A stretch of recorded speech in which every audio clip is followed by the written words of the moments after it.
Hello everyone, আজ আমাদের একজন নতুন পেশেন্ট এসছে। তার নাম ভাগ্যলক্ষ্মী সাহু। ওর হরিজন্টাল ইনফেকশন ছিল বাঁ দিকে, লোয়ার থার্ড মোলার। ওটা পুরোপুরি শোয়ানো ছিল, হরিজন্টাল ইনফেকশন। ওর এক্সরে করা আছে, আমরা এক্সরেটা দেখাবো। এই হলো ভাগ্যলক্ষ্মী সাহুর দুটো এক্সরে।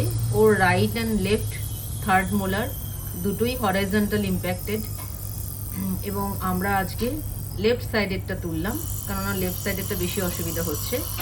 এরপরে আমরা রাইট সাইডেরটাও তুলব।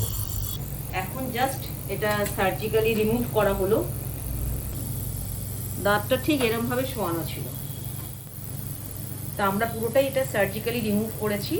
এক্সরেটা দেখালেই বোঝা যাবে। আচ্ছা, তোমার দাঁতটা তোলা হয়েছে, তোমার লেগেছে দাঁত তুলতে? ব্যথা লাগেনি তো? ঠিক আছে, সব কিছু ওর সবে তোলা হয়েছে, ও এখন কথা বলতে পারবে না। ওর রিভিউ আমরা পরে নেব। Thank you.